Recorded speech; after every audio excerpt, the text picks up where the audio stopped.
cloud. Okay, so what we're doing tonight is we're going to start deep dive number 2, and it is a lot of we got our Hub Captain books, and there is some stuff you can put in it because, well, Anne did a fabulous job of doing the generic, the roles and things to think about at your hub. We all have uniqueness in our neighborhoods, and if you can put maps in there in advance, much better. Bill kind of started this conversation a little while ago with, hey, how do I, make maps of copies? I'm not going to be able to help with the how do you print them, but I'm going to show you where sources are that you can do that. So what I unfortunately have to do is I'm going to have to share my desktop, which most people don't like because they like watching people, but it's just going to how it's going to go tonight. So I have 2 things that are going on, and I'm going to drop the chats down because they're getting in my way of my screen. So Anne's going to have to watch chats for us. These are 4 tools that I have found that have a lot of good information, and you can surf them at your leisure afterwards. The first tool is gigantic, and I'm still not even sure I got it all the way loaded in the background. So I took the trouble to make screenshots, and I think that's what I'm going to do first on, at least on this first tool, is go through the screenshot so you can see what I'm talking about. And then we'll go see if the tool itself is behaving. So we're going to cover 4 topics tonight. Oh, wait, go into screen share. Okay. So, what is it that you already have in your neighborhood? Is it, critical infrastructure? What are your assets? What are the hazards you live in? Because when we were first setting up, this was before we even had hazard maps. And so it's possible our hubs, like I know Alkai's is sitting in a liquefaction zone. And then there's the question of who is in your neighborhood when you think about what kind of languages you need to be prepared for, or if you've got a predominance of senior citizens in your neighborhood. Those are all things that you might want to just get in your brain because it's easier to MacGyver if you've thought about it ahead of time.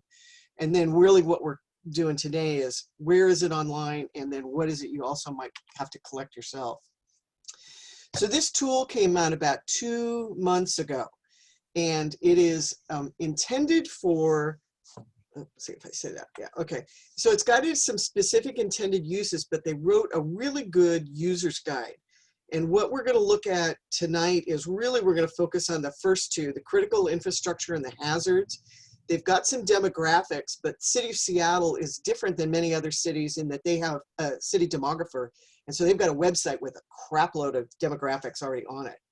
But I will say it's, for those of us who don't work in ArcGIS, it's somewhat intuitive, but if you've pushed the wrong selection stuff, you could be going, well, I thought I just asked for hospitals. Why am I not seeing anything? So practice, check your answers. It's sort of like doing math, like if you thought you asked for pharmacies, know of 3 pharmacies you can look for and verify they've shown up. So it is assumed that professionals, professional emergency responders are using this tool during a response. So I'm going to show you just simple, here's how to get map stuff. But what the professionals do and what you can go play with in a tool is they have online training where it's like, well, let's pretend the hurricane is advancing and you need to evacuate this circumference, these 10 miles. Draw the line and then hit the button and then find out who's inside there, and that will tell you how many buses you have to order. So it has some inner functionality that you can get around and play with. But for today, I'm just sticking with the easy stuff because that's probably all my computer can be used. I am going to be interested to buy my new computer one of these days and then find out whether that makes a difference in how this tool behaves for me. So what we're going to show today is kind of two of the big categories. First, I'm going to cover the column that says infrastructure data, because that is some excellent data that is available through some of our national databases that like hospitals have to register, nursing homes have to register. So those layers are available for us. The hazards data on the far right, I'm not going to cover because, like I said, we'll do that in Hazard Explorer. but there is some indicators that you can get while you're in this tool about what's in your neighborhood, and we'll show you those. And then this, I think I forgot to go run, if you can see my cursor, the other populations where you can go get the people who are dependent on electrical devices, so you know how many people are in your neighborhood who have CPAPs or oxygen machines. I forgot to get that, but you can see that you can get that sort of stuff. There's some other things that you don't care about, like prison boundaries, and but you can play. So when you can actually see the screen, and this is what it looks like. It comes up way up at the United States. So you spend your first 5 minutes zooming in and letting it think and getting into the zoom level. But once you get into where you can see Seattle, up here on the right, I have circled the toolbar that we're going to look at. And while it's kind of deceptively simple, there's layers within it. And that's why I wanted to do the screen shares. So I'm going to pause. Is there any questions so far? So to get infrastructure, there is a drop-down list that here's like what you can pick. Hospitals, nursing homes, all those things that were on that first page with stars. So what I did was I went to Ballard. So I picked a couple of parts of the city just to do some show and tell. And I said, show me all the pharmacies. And I believe why it says pharmacies open is because in a disaster, pharmacies might be closed. And so if there's again, this is response tool, if you're trying to figure out which pharmacies have reopened after your hurricane, there's this. But for you want to do it in the middle of the day and make sure you got all the pharmacies that are open so that you can put this in your book, and then you can start, if after a disaster, go sending the scouts around and going, well, here are the pharmacies. And for each one of these online is a name, address, I imagine there's a way to extract this in a spreadsheet, but I didn't play with it enough tonight. So you could have the map, and then you could have the spreadsheet below of all the pharmacies that are open. Questions on that? So I'm going to say that on this screen, when it says 1 of 3 in these blue bars, that means that if I was to click this screen, it's going to give me additional information. But for what we needed, it was like, all I care about is pharmacy and where is it? You'll see how we use that in some of the other applications. So I got to make sure my faces are covering up. So on this toolbar, this is the icon for infrastructure. That's what this is here. So you'd have clicked on this, and then you'd start diving down into infrastructure questions. So another way to look at infrastructure is on this page where I said, okay, give me all my resources, my good infrastructure, and we'll come to nursing homes in a minute. And when you can click on multiple things, you probably want to make sure you've got, I lost my screen, got access to the legend, so you know which of these are the hospitals, which are the urgent care, which are the public health, blah, blah, blah. Public health departments, it turns out, if you click that for all of Seattle, shows the one building downtown. So, you'll play with it and you'll go, this is what I want in my area. Oh, here's where my police precinct is. Oh, here's where my fire department is. So you can run a map as burrowed down as you want for what you've got. So I called this is the infrastructure map of resources, and over here is my infrastructure resource or infrastructure map of concerns. Where are the nursing homes that I might have to go make sure they're okay? Where are the public and private schools, because we might have to check and see if we have to get, students food because they're all sheltering in place until the parents show up. Again, that's all on the infrastructure tab. Any questions? We'll buzz through this. So infrastructure was super easy. Now I'm going to go do populations information. And you'll see some of this repeated in the Seattle demographics, but there was some good information here.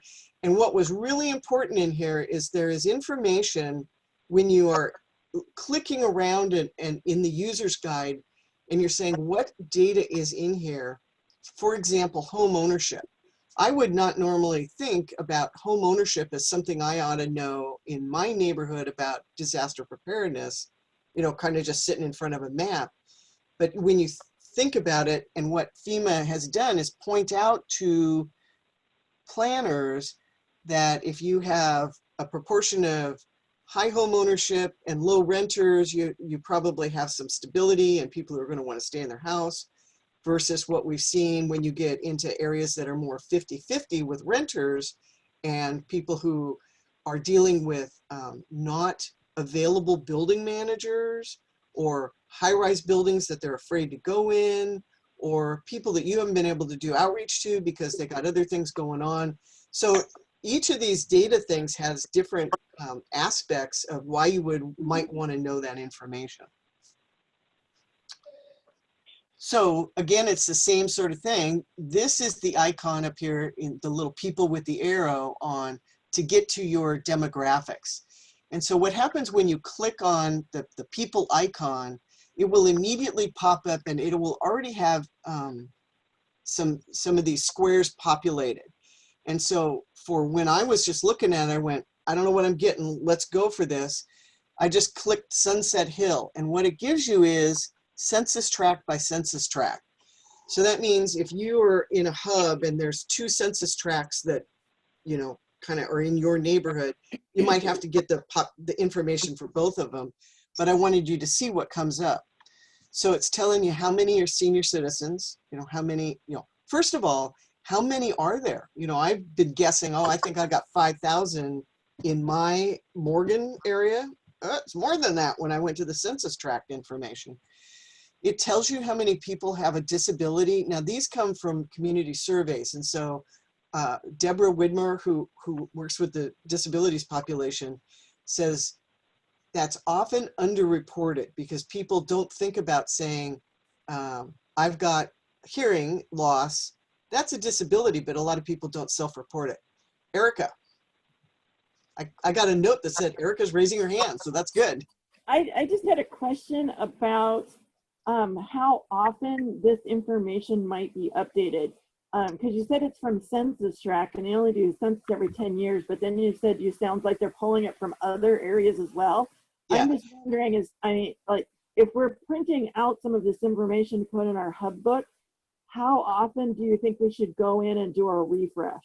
Yeah, they baseline the census data. So we got a 2020 census. So for sure, you know, you could pull it now, but you're going to want to pull it once the census data is posted.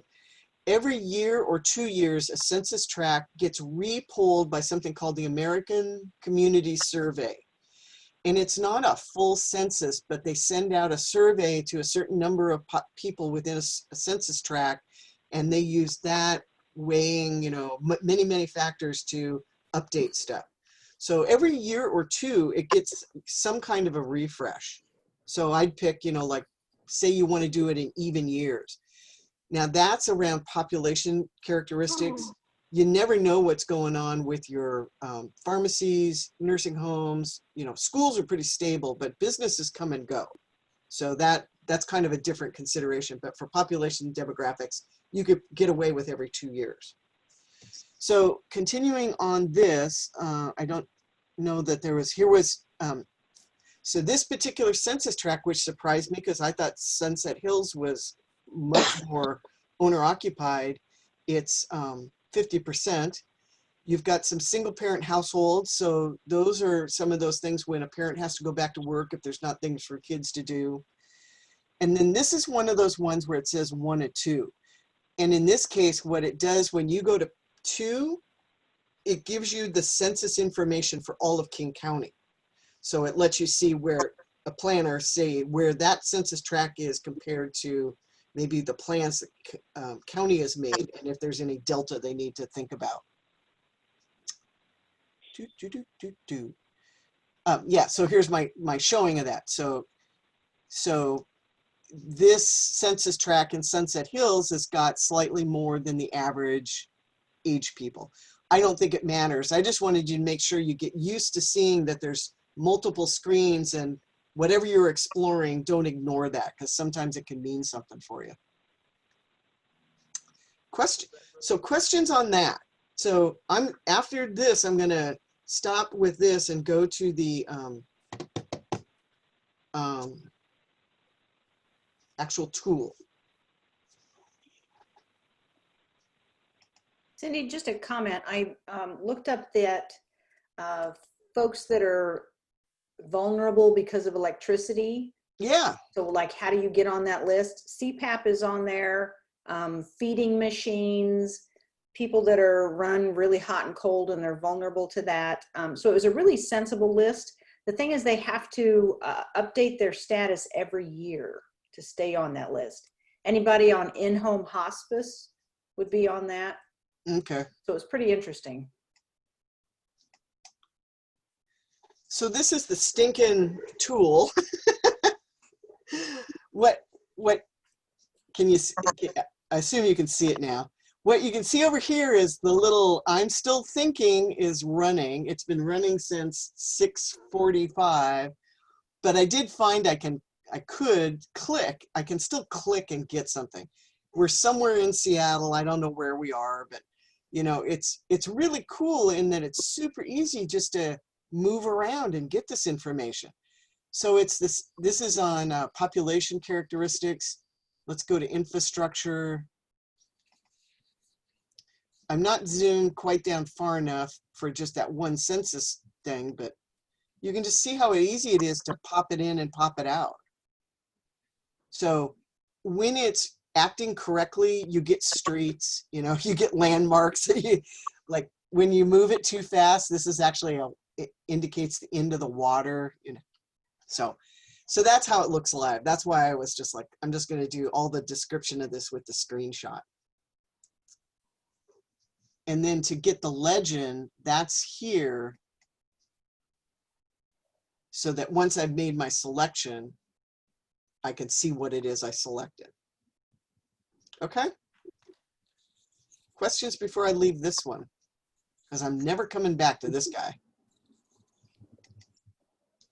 You're going to send us the best link to reach that, or should we just Google it? You give us the name. No, it's going to be in the slideshow that I'm showing. I'm going back to the start.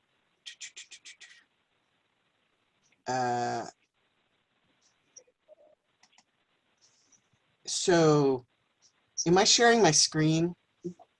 Yeah. Not right now. No, not right now. Okay. This is crazy because once I get, okay, there we go, share screen.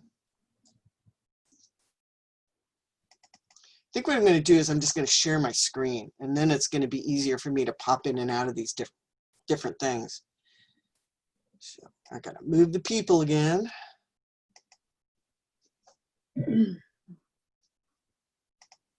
Okay.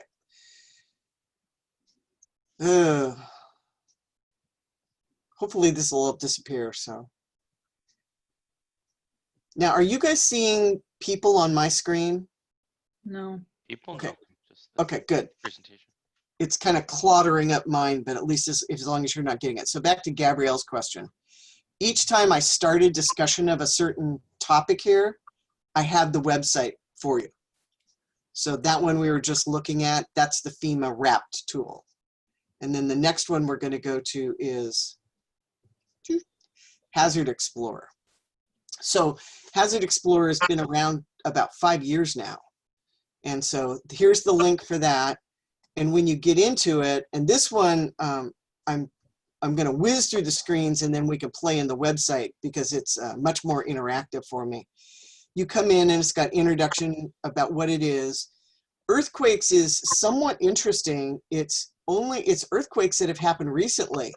And I was scratching my head trying to remember what it showed. And so I was clicking on it. I was going like, oh, we had a 1.4 earthquake in, you know, in Bellevue yesterday. So it's showing very recent earthquakes, and you can click on each dot and find out what the magnitude is. But the key stuff that we're going to be looking at is tsunami zones, liquefaction zones, landslide areas, and unreinforced masonry.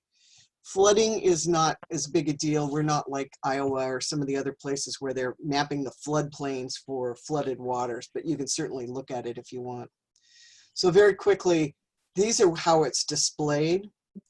This is the Inner Bay area. So what it's showing you here is that when I zoomed in and could see streets on Inner Bay, the area that's in the dark gold is going to be if we had a Seattle fault earthquake. So notice that's in the legend. It's a Seattle fault earthquake. This area in gold would be up to 2 to 5 meters underwater. And then as it gets shallower, you're going to have the yellow stuff, which could be, 2 to half a meter deep, and then a little bit of run up at the very tip, which might be half a meter deep. So you have to think about it as how deep is that water? That's what that means, not how far up is it going. And then that's tsunamis. And then over here is the liquefaction zone. And there isn't even a legend for it because it just shows you it's going to liquefy or not. But again, it's still a Seattle earthquake. Questions?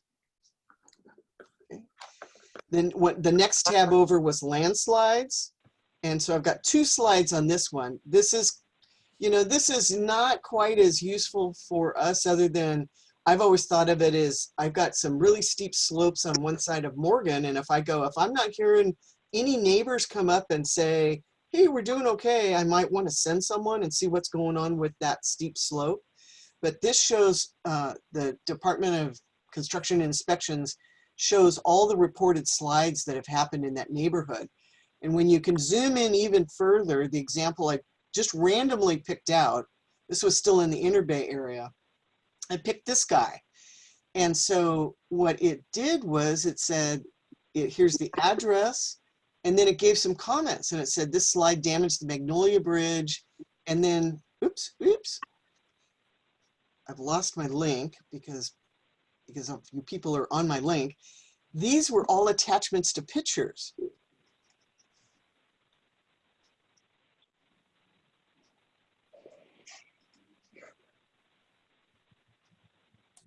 So I just copied the first one because this is a snapshot. So I could just go look at the pictures. And I'm probably having one of those things where it's hidden back behind the screens. Okay, I don't know where it went, but you get the point. You're able to go in, and if they've attached pictures, go, oh my God, that's going to be bad. So let me get back to where I was. So anyway, that's the sort of information that's in there. So I'm kind of like, I'm going to go snoop around on some of my landslides. But this one, it showed the picture of the damage that had happened to the Magnolia Bridge, which is, if anybody from Mick was on, you are not going to have a bridge after a Seattle fault earthquake. So the last tab is unreinforced masonry buildings. And this is the one I highly recommend that you run and put in your book. Most of us have little business districts that these are in. You can see they run along our major arterials, Sandpoint Way. I've got a bunch of them in West Seattle that we should be looking at. Ballard's got a big chunk of them. And these are the ones that damage to people is going to occur around, because you're going to either have masonry that's sheared off the front and hurt someone on the outside, or the building is starting to crack and come apart. And so when you click on each one, it gives you a little bit of information. I just barely got it all on the screen. In this case, this one that I picked here, I know that's Holy Rosary Church. And that's one I might have said, oh, I want to use you as a shelter. Well, if I do that, I better be aware that that one has a high probability of not being there, except that I found this note that said that they'd had a 1995 upgrade. So that's a discussion to have with whoever you're, if you think you're going to use a building that's unreinforced masonry, you better know what you're getting into. But no matter what, I would be making a copy of this and putting it in my book, because this is where we may have to send people to pull people out of rubble. Any questions on the Hazard Explorer? Because otherwise I'm going to go to that website. I have to keep moving, you people. Cindy, John asked, does it show residences too, or just bigger commercial type buildings? I don't know that I think it's just big commercial buildings. Yeah, I don't think anybody's personal homes are on there. Right. and they're called unreinforced masonry because they meet certain characteristics about size. You know, I think if you just had a normal brick house, that's not the size they're looking for. They're looking for multi-family commercial use where multiple people could be in them. That's why they did the survey. And Hugh has something to say too. Yeah. Okay. So, Oh, Hugh, yay! yeah, you know, a simple residence, a single family house, you know, I've been inspecting them for years. I can count on one hand the number of unreinforced masonry houses I've seen in Seattle. They're usually all commercial buildings, and they're in the usual places, the old neighborhood shopping centers like Greenwood or downtown or whatever. And most of them are known. A lot of them have had earthquake refits. So yeah, check that. If that shows up in the data sheet, like the church you were talking about, okay, that's good. That's probably less likely to be a problem. Yeah, good. No, for people who don't know, Hugh has inspected buildings for many, many years. And so he's been a good voice of sanity for us. So now I'm looking at the live tool, and this one's so much easier to use than that FEMA one. It's got a little bit of responsiveness. I'm going to show you the earthquake. Well, yeah, I say that and then nothing happens. Okay. Well, Tsunamis at least works. So you can see when I'm zoomed out, I got to keep moving, you guys. You keep ending up where I need to put my cursor. Was somebody asking a question there? This one's so much easier to zoom around, and you can see, you know, how you can get, like, this is the Harbor Island area, and you can just see where the patterns are going to be problems. The Pioneer Square, there was a hub that was thinking to put up in Pioneer Square, and she was looking at this going, oh my God, I'm going to be in the International District before I'm out of the tsunami zone. And then for people who don't know, seiches means in a lake or an enclosed body of water, it's how much the water sloshes. And so I went over to look at Lake Washington to see, you know, what it showed, and it's not showing anything. So what my kind of interpretation is, and I didn't read all the fine print about seiches, is that it would be where water would stay. If it's just going to slosh up and go back down, they didn't record that. So, all right, I'm going to zoom back out.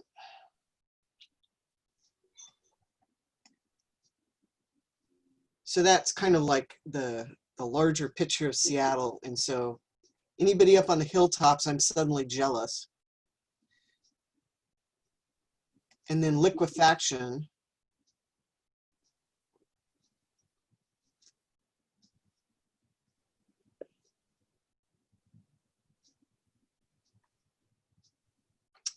Can't wait till I get the new computer.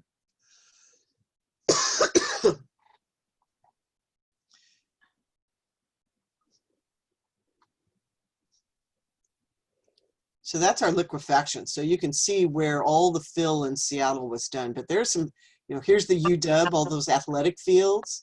And there's some surprising areas up here in Meadowbrook, Sandpoint. And then this is the Rainier Valley. So a couple Rainier Valley people on there. You might want to be zooming in and seeing what that looks like for you. So I'm going to, you know, you just click along. You can sort of see where it is. This is the landslide. So again, we're pretty heavy on the landslide area.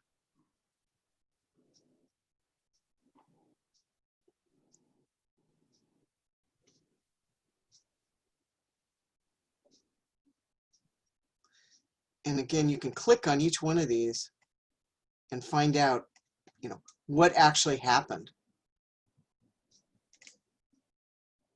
Mudslide initiated by improper practices regarding a retention pond. So, you know, you might be going, oh, did they build a retention pond? and some have almost nothing. So unreinforced masonry, that's the one with all the scary dots. And this is actually, sometimes over here on the side, they've got really nice descriptions.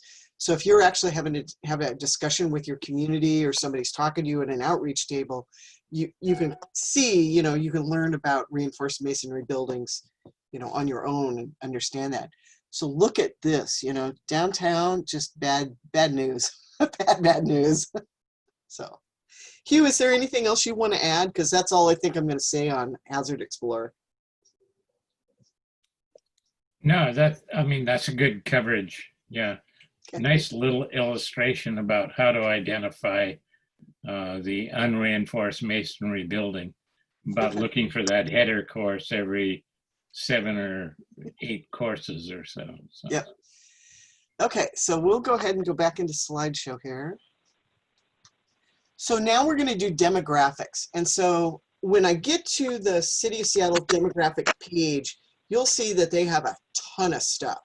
And that's why I actually bothered to put exactly what you're looking for on this slide, because you'll be going, oh my God, which one of these links takes me to this stuff? I mean, every link has something useful, but I found these 3 together give us all the little pieces we might want. So we're going to go through exploring the patterns of people, about the neighborhoods. This mapping app will show languages. And then there's a 4th one on this demographics page that I just did separately because it's not, you know, it wasn't close enough to capture in a short page.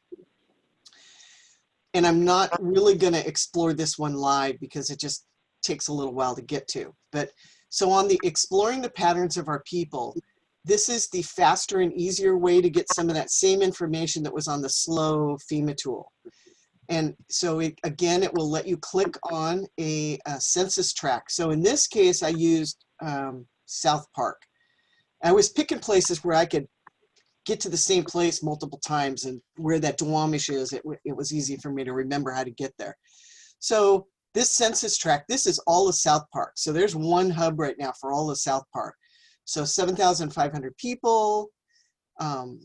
This was a little confusing to me, but basically 64.6 consider themselves non-white, and the predominant race is white non-Hispanic. So it's like, I don't know what that means. More important to me was what languages are they talking. So here there are, you know, most of them are mature adults, but there's a lot of people living alone, and almost a full quarter of their population is 65 and older. Remember, Ballard was only like 15%.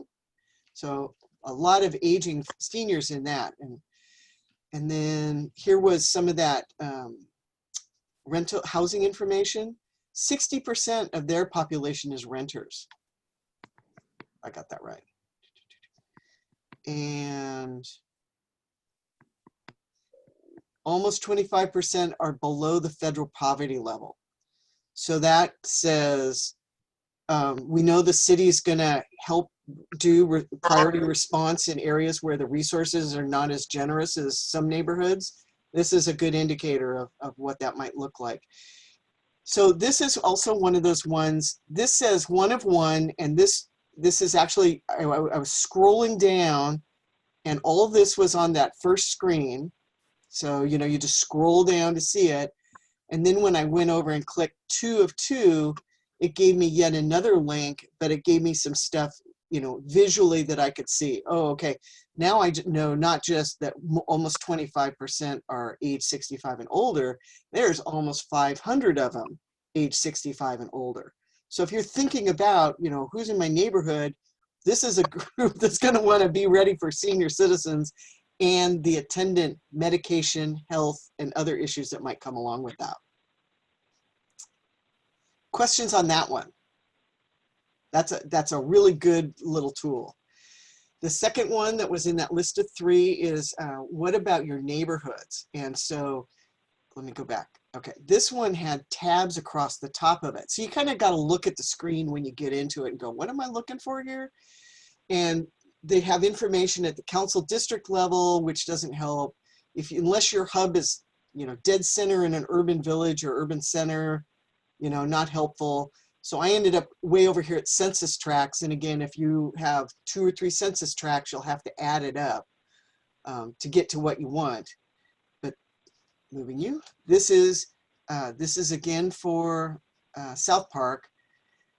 This gives me the part of the demographics of race and ethnicity so that I could start intuiting my way into what are the languages.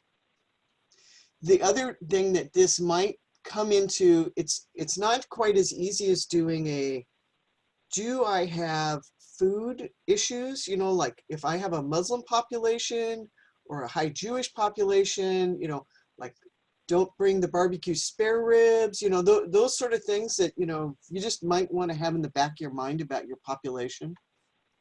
There's nothing in there about high vegan population, but so this gives you your population mix, and then you can come to the third one, which is, all right, let's see what's going on now that I have the population mix. What are my languages?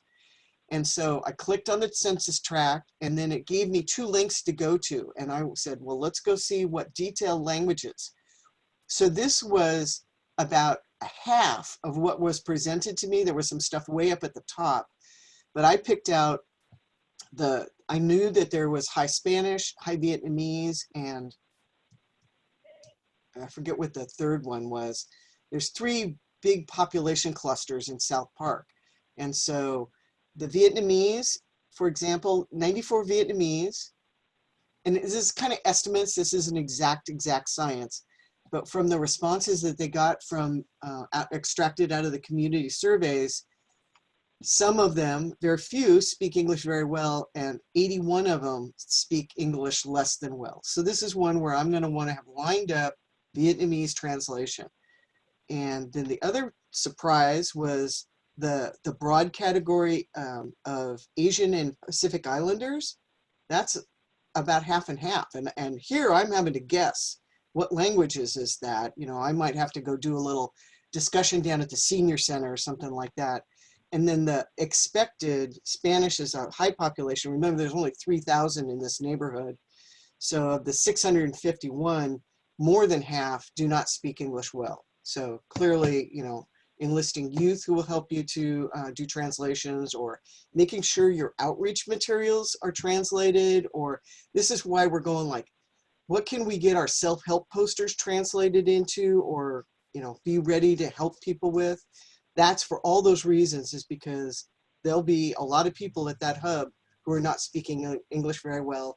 And in stressful situations, we know that's even worse. So questions on that?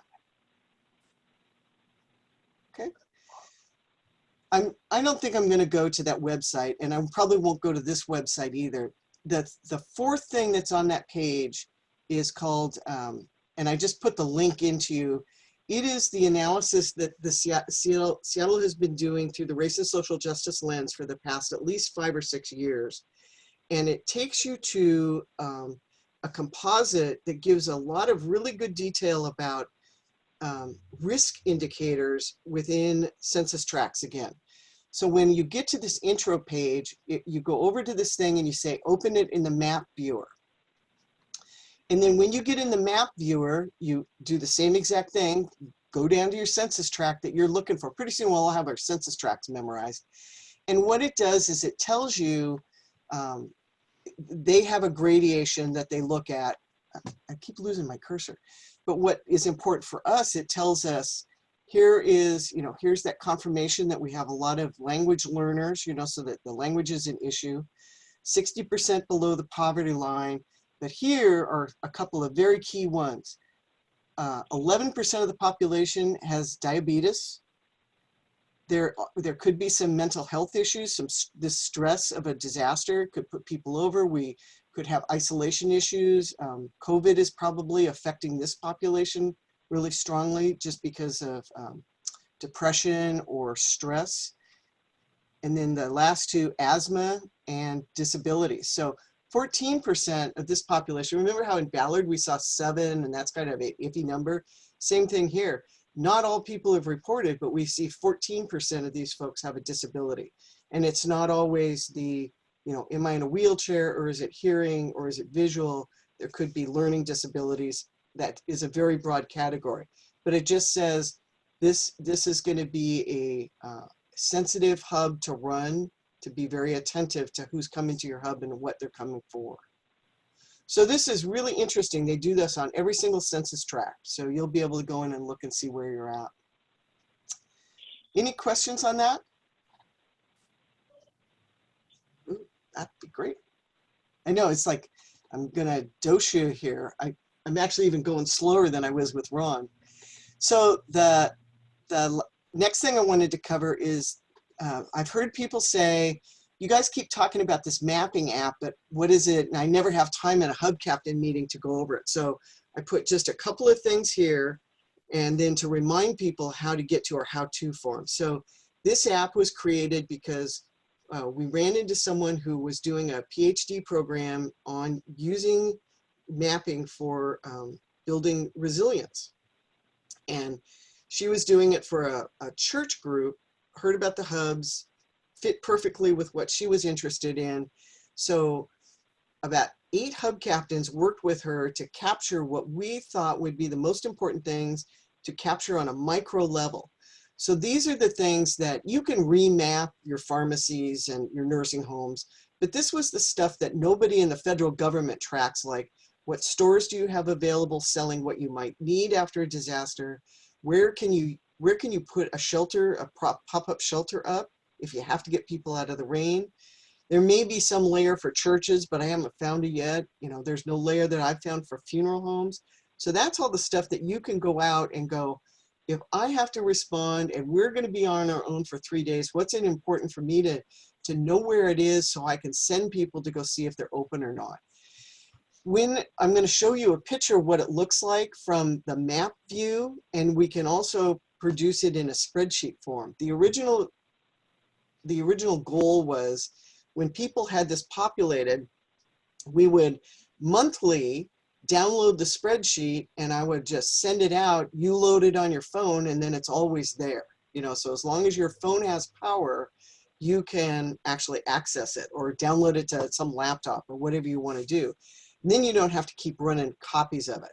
But nobody's ever, other than West Seattle, who had a specific project we wanted to do, nobody's ever really taken advantage of it. So this is the year of use it or lose it, because she's graduating this year and we either have to go strike a deal with ArcGIS and Esri to keep maintaining this for us. But if we're not going to use it, it's just a burden to the, you know, the administrative burden is not worth keeping. So there is a how-to in the Google Drive, and I'll show you that when we're done, when we get off of this, so you can see what kind of screens. But the project we had in West Seattle was go understand all your medical resources. Because if the bridge goes down and we have to set up some kind of a triage effort. So this is kind of my, you know, super sleazy, Cindy doesn't know how to produce maps in Esri very well, so I was just screen cutting. But what it did is exactly the same thing all other Esri maps do, which is gives me a legend and tells me what I coded as I entered, because all these were entered by me, because, you know, while I could get pharmacies, there was a lot more stuff than what we wanted. And then the big icons are actually extracted layers from other GIS. And that's where we got federally qualified health centers, which are like your neighborhood clinics that get federal dollars. Home health centers, I've forgotten what those are because we didn't have any, but I didn't have to look them up. I have no hospitals, and the medical center is blank. They've got several clinics in different neighborhoods. I'll think of it eventually. They're all over Seattle. So this is my one-shot glance at where are my medical resources and who can I pull in to help us do something. And then there shouldn't be any banks or community public spaces or auto repair because I wasn't mapping those. The professional office is the only one. Know before you start, what do you call chiropractors? So I also have the spreadsheet of all this, and that I've printed that off and put in my Hub Captain book. So that's what we used it for. So I'm gonna pause that and open up the how-to. So I updated this in February 2020 because, like I said, the administrative stuff, the links had gotten broken, and so we have a live app, which is where that's what feeds the live mapping that we do. But she built a practice app, so you can go in and play with that and make your mistakes and, you know, ask your questions of what does this mean, and it sends it to nowhere, you know, so that's fine. It has the login information and the password right there. So anybody who's listening to this who's not a hub captains make sure, you know, like, you know what's going on in your neighborhood. You know, if somebody, you've sent this out to a couple people, just make sure they're not duplicating stuff, because that means somebody has to go in and, you know, get rid of duplications. So, but she gives you how to sit on your desktop and fill this out. You know, you could sit here with, you know, Google Maps open and record everything, or you could go out in the field and do it too. And the advantage with going out in the field and doing it is you can actually take a picture of the building. And I was kind of going, well, why would you want to take a picture of buildings? And that's because sometimes in response, you're looking at a building and you're going, why is that a one-story building? Didn't that used to be 3 stories? And it helps you with what's the damage? You know, what did it look like before? You know, what are you looking at now? It helps people who you're going, run up to the chiropractor, here's the picture of the building, so that because building signs might be gone, street signs might be gone. So it takes you step by step how to do it, which I'm not going to do. This is what you're capturing, and I'm going to show you the screens that it comes to. But she has an explanation of why you use this stuff. So, and here's the bad news. You know, we've changed sectors, and of course the mapping app hasn't been updated. Just enter the sector you used to be in. So that's how we'll deal with that for right now. So you get, these are the screens. So I just went and did a cut and paste, and so this is almost exactly what it looks like on your phone. And so she's done a couple versions where if I type CI, it will autofill because it knows Cindy, but once there was a version where it wasn't. I found out I can speak on my phone and enter it. So I've done that. When you talk to people, you know, make sure you say, be consistent about how you enter the name of the place, you know, enter the way it is on the signage. The set location, more lessons learned. Don't sit in your car outside and do this, because it's sometimes the app can't see your phone. And so you set location and it's actually going, well, last known was over here. And so this is so you can GIS mark it, and it gets right on the building in the map. Then the photo and your date, and your sector and your neighborhood. This was block street is so you can go, what is on a block? You know, and you could do sorts on your spreadsheet with, on this block, which was just destroyed, we just lost these things. Or, hey, on that block, we've got five things I want people to go up and check. And then you also have the actual specific address. And so when we have drop downs, I forgot to get the type of drop down, but it's like, is it a single family house? Is it a mixed use house? Is it commercial space only? And, you know, you just sort of have to, if you're doing this like with a group and you're doing a let's go map one day, you want to go over this and help people understand what those terms are. This isn't the most important one on the whole thing. It's more like, what is here? You know, is this building available to be used as a shelter?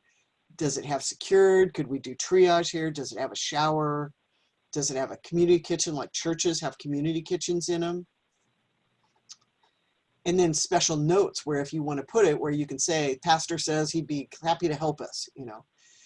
I always fill this out, but number of potential spaces. I was actually at a dentist office once, and they had a whole basement, and they were saying, oh yeah, we could put 20 people down here. I had no idea. So I always put 0 or the number if I can guess. But if I put 0, then I'm not going to waste my time ever going back and checking them for shelter space.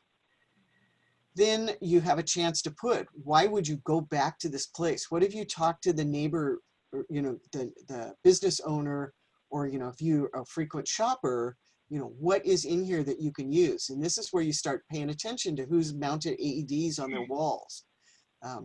Grocery stores, and oh, look, this pharmacy also has a whole section of drinking water. So those are the things that you want to actually try and record, because if you're looking for drinking water, you want to be able to look at your spreadsheet and find the 7 places that have drinking water for you.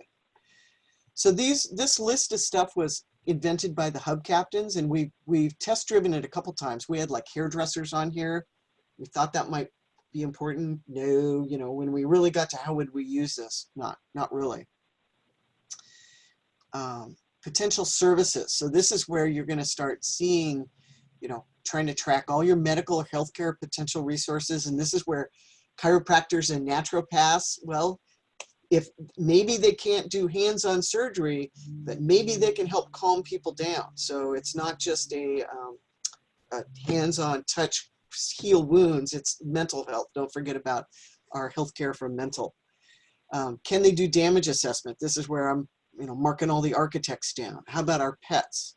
And then really important, the trades and the other people who could help us with restoration. And then the potential hazards, you know, if you really happen to have, you know, an oil tank or something major, you might want to record these. So gun shop in my neighborhood, you know, whatever you got going. So that's the mapping app. And so we can do a whole class on that. But like I said, this is the year to use it or lose it. And I said that last year, and then I never really made an effort to teach people or bring people up to speed. So, you know, if you use it, let me know so I can go in and start helping clean up and remove your mistakes, and then start producing that spreadsheet that we've always wanted to do. Any questions on that? Oh, Matt. Yeah, so I was curious, is everybody sharing the same account on that? Does that mean that people can edit and remove other people's data that they put in? No, I'm the only one with admin. Everybody else is just submit only. So it's all you're moderated. doing is submitting a new record each time. Okay. Gretchen also has the permissions. She's the one who's usually teaching me how to fix it. And once there was enough people interested, I'll give this to everybody in a sector, you know, like 4 or 5 focals who can, you know, help with some of the cleanup. Okay. I think we're almost done then. So that was the mapping app. Quick I question. have two things before I forget, and I think we're done. Yep. Yeah, Cindy, what if you submit this information, is it then shared with all the other hubs? Yeah, I can do 2 things. I can do a giant spreadsheet that's got the whole city's information in it, or you can say, I only want the Miqua stuff, and I'll go slice that out and send that to you. Okay. So I had a couple of miscellaneous things. So that is my data dump right on time, 8 o'clock, of just, here's data, here's get ready. We've got these fantastic notebooks. Before you put them in your hub box and lock them away, take a couple minutes and make some maps that will help whoever's using it be a little more effective around a response. So any questions before I change topics? Okay, I had three things that I needed to quick do. The ACS team, they normally do field day at South Seattle Community College. Because of COVID, they're going virtual. And so what they're trying to do is fill their normal 2.5-day schedule with radio contest, radio learning. And there was a question, there's been a couple of people who want to do little Zoom modules of how to build a preparedness bag, how to build a radio go bag. Is there anybody who would like to offer up a session on any topic that you'd like? You know, and it could be 10, 20, 30 minutes. I don't think they want an hour, but that people, they can put up and say, hey, if you're interested, you know, tune in at 1 and so is going to show you how to do a go bag, or so is going to show you how to do field sanitation or something like that. So is anybody interested? I think we only got about 25 people on, but raise your hand. Anne, had you thought of anything in particular you were thinking of, the sanitation or anything? Yeah, I filled out the survey and I put a couple topics on there depending to give them an option. Yeah, Okay. and I'm happy to share those topics if somebody else wants to do it. I think I put toilets, school reunification plans, and I can't remember the third one, but I Okay. gave you some options. I couldn't think of any topics super special, so if you don't want to do all three, I could do one. Okay. And so hub captains, this is your time to pick your area of interest. If you've got something you were, you know, some of you are radio people and you're going, I was playing with mesh networks, lead a discussion on that, you know, that'd be great.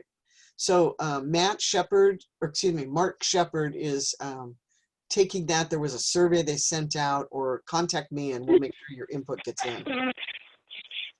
Yeah, I might be interested if that's Who's that? Matt. Oh, okay. Yeah. Cool. The other topic I put down was how to cook without power, which I don't know much about. So if anybody wants to research and become the expert, it's a good one.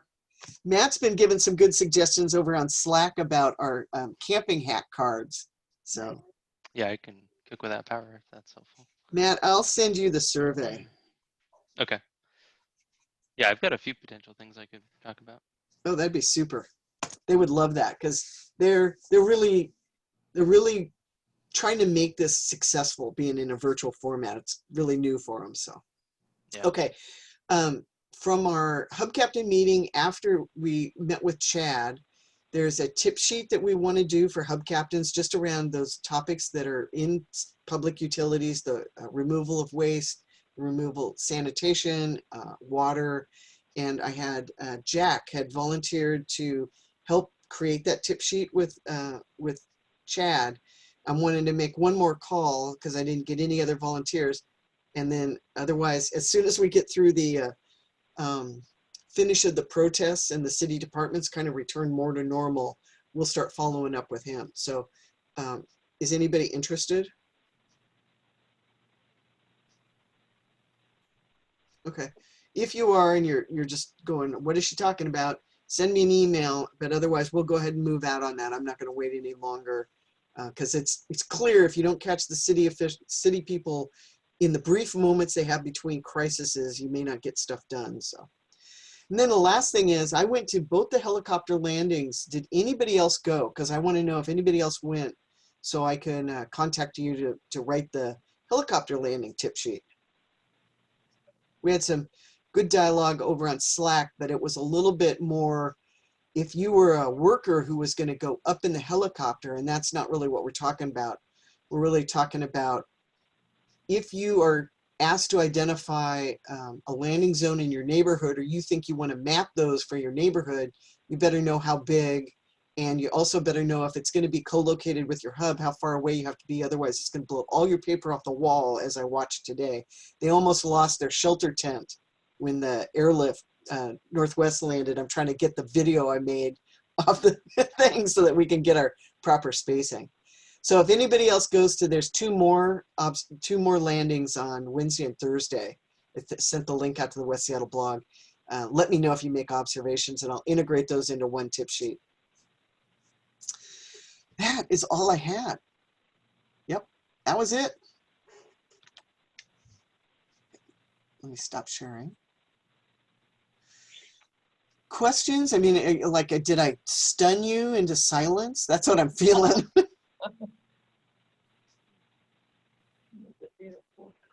Okay, well then we'll call it good. And I don't know what the topic for next month is. If anybody has a follow-up thing where they're going, well, that makes me curious about, you know, otherwise I'll go back to my sort of standing list of things that, you know, hub captains should know about. Anybody got any gossip to share? Cindy, I was really slow on the unmute there for about the question. You're going to be posting this slideshow in the Google Drive, right? So we'll have links in your sort of tutorial, so we can go through it ourselves, right? Okay. I'll send a note out that has the link to the video, and I've created a folder for the deep dive, so I'll put this there. And then I've also got a master sheet where it's session 1 covered this. Here's the link to that recording. Session 2 covered this. Here's the link to the recording and the presentation. So, you know, 5 years from now, who knows what that list will look like. But at least for the first year, we can probably keep it under control. And then just a second comment, completely unrelated. So you sent out that link to the podcast about Jeannie Chance and the Alaska earthquake. I'm normally not a podcast listener, and it was phenomenal. So I just wanted to recommend people can, if they haven't listened to it, listen to it. Yeah, I never listen to podcasts on out and about because it's just like my phone would not last that long. But I put it on my laptop and I went over and was sewing and listened to it. So I was like, oh my God, I've discovered a whole new world here. Jan, did you have something? So Okay. Sometimes your screen lights up, so I'm not sure. All right. If nobody has gossip or anything else. One last thing, Cindy, there's a Okay. question. Is it possible to get hooked up with the authorities to be an official helicopter landing observer? Actually, I discovered there was on the Airlift Northwest, the people who were demoing today, they have a link on their webpage that said, I want to observe. And when I went and read it, you had to be affiliated with medical. So it was really around, you were going to be part of a response team loading people in or trying to understand how their operations work. Turns out they're a private company, but they're funded through subscribers and then paid through hospital systems. So they're almost like a business. So they're, it's in their best interest to educate their users. But I could not see anything that was, in anybody. So this landing zone is the closest we've come to being able to see helicopter operations. The only other exception I know, and I haven't been in it a long time, was Search and Rescue used to hold a twice a year academy where for a weekend or a week, depending on what was going on, you went and learned all the different skill training in search and rescue. And one of them was how to approach a helicopter, how to get in a helicopter, how to set up a landing zone, stuff like that. But Carl Leon would be the best person to ask if they're still doing those. Cool. Cindy, can you send the PowerPoint out separately so we don't have to dig into the Google Drive? I'll tell you in a second. It depends on how many megs it is. Well, hang on.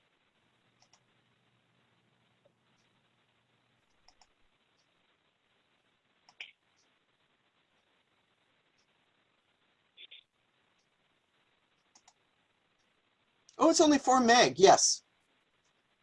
I'll just send it out to the hub captains along with those links. Okay, I've lost you there. Okay, I gotta write it down.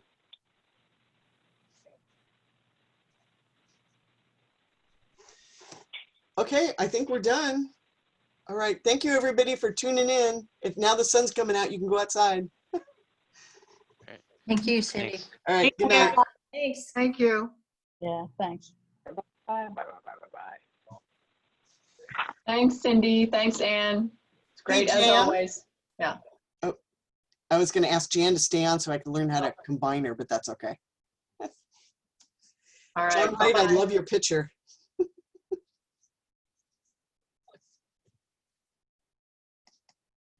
Oops, I gotta capture that chat too. Well, there was hardly any chats, right?